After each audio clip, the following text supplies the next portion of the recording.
A mí el ser profe de siempre, desde pequeña. Y además en la guardería, los de jardín de infancia muy pequeñitos, había 2 que solo comían si estaba yo, y yo tenía 5 años. Yo estudié desde parvulario en el Colegio Montserrat hasta bachillerato y ahí desde siempre ha habido personas con discapacidad integradas. Entonces lo recuerdo como algo normalizado, o sea, no lo recuerdo como algo diferente, o sea, como cualquier otro compañero. Yo vivía enfrente de un colegio de educación especial y veíamos pasar a los chicos en autobús. Y el sentimiento que generaba o que teníamos, no solo yo, también gente que me rodeaba, incluso mis hermanos, era miedo.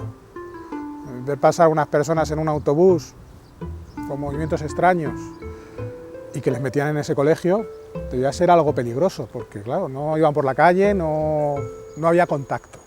Yo creo que generaba, bueno, en la generalidad y en mí en concreto, por un lado, inquietud de saber, ¿no? y de aprender y de saber un poco cómo acercarte, y por otro lado también ese miedo de no saber cómo hacerlo, ¿no? Yo lo que me sentía mal era cuando estaban en el patio y tenían que subir a sus clases y se quedaban por ahí y no los avisaban. Entonces yo, que he sido siempre muy madre, iba a mandarlos a clase. O sea, lo que me sentía mal era el ver pues, que estaban como muy aislados y que había algunos compañeros que se metían con ellos.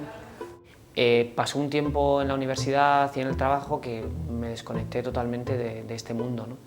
Y cuando me fui a Bolivia, que estuve 6 años en cooperación internacional, que fui por objetivos distintos a la discapacidad, me encontré con la realidad de lleno de la discapacidad en un país desfavorecido. Me dio la sensación de ser gente abandonada en su país y en el mundo, o sea, no tener nadie, ser los excluidos dentro de familias excluidas. Que después de montar el centro tuve que ir personalmente a las casas para invitarles a los padres a que los trajeran, porque era para muchos de ellos vergonzoso que les vieran con estas personas en la calle. Entonces, una vez que creamos la infraestructura, tuvimos que buscar a los chicos a casa y poco a poco fueron viendo a los padres que eran personas. El autismo, eso fue después. O sea, el principio de educación especial, de estar en el mundo de discapacidad, fue muy pronto. El autismo, yo creo, ya luego en la carrera entré y yo quería hacer voluntariado. Entonces pregunté y me fui con otra gente que iba de apoyo. Yo no tenía ni idea y salí un poco asustada de ahí. Más que nada porque estábamos en un gimnasio todo oscuro y me decían que les diese galletas, y éramos 3 personas con 15 y yo, pues, que tendría 18 años y no sabías. Más que asustada es qué hago yo con esto. Con ese miedo, aunque me habían contado que no era así, que tenían otras características que no tenía que tener miedo, pero fue desde un punto defensivo, de, bueno, a ver cómo es esto de trabajar con este chico, a ver si es verdad que no es agresivo, a ver si es verdad que este chico habla. Luego realmente fue fácil, sencillo y fue muy cómodo. A raíz de ahí fui a clase y mi profesora de psicopatología le pregunté que si sabía, y fue cuando hubo uno de los primeros aniversarios de ADNA, y ahí fui y me empecé a enganchar en el mundo del autismo. Ser un profe de educación especial, sobre todo cuando dices, sí, soy profesora de educación especial, de chicos con autismo, jolín, es que eso es vocación, es que, madre mía, es súper complicado, porque claro, es que no te miran, es que no te hablan, es que no hacen nada. Es como el tabú de niño con autismo, es en una esquina, sin mirar, sin nada. Y yo, vamos, siempre mi respuesta es lo mismo, estáis equivocados, o sea, es que no son así. O sea, cada uno tiene sus particularidades como los podemos tener cualquiera, pero son súper cariñosos, están riéndose constantemente, buscan a las personas. Ya, es que es un mito el que hay de chico con autismo, chico en un rincón.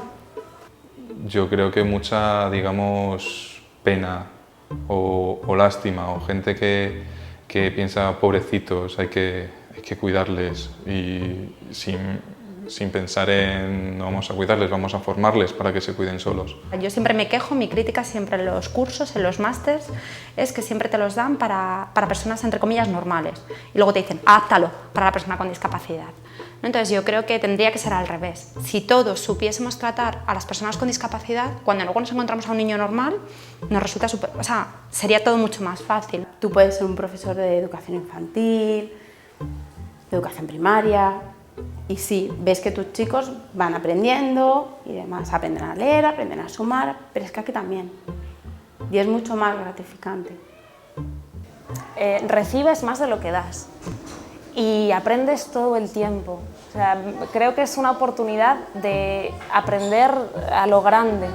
El mejor día fue el primer signo de un niño, el mejor, de llorar, de la emoción, de haber estado trabajando sobre eso muchísimo tiempo y de repente ver que el niño lo ha conseguido.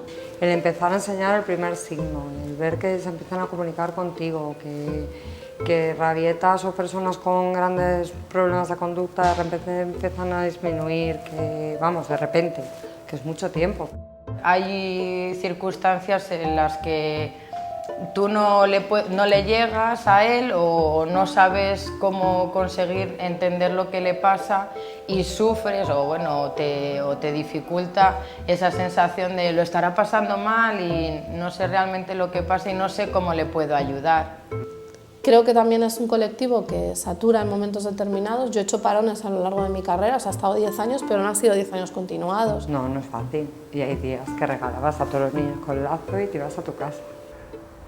Es agotador en algunos momentos, pero no dejas de estar trabajando con una persona. Y el poder lograr cosas buenas para una persona, para personas, es lo que te genera satisfacción. Es verdad que, como en todos los trabajos, tienen sus momentos buenos, y sus momentos malos y sus momentos muy malos, pero también los hay muy buenos. Entonces, unas cosas contrarrestan las otras y hacen además que vivas, que en realidad es vivir.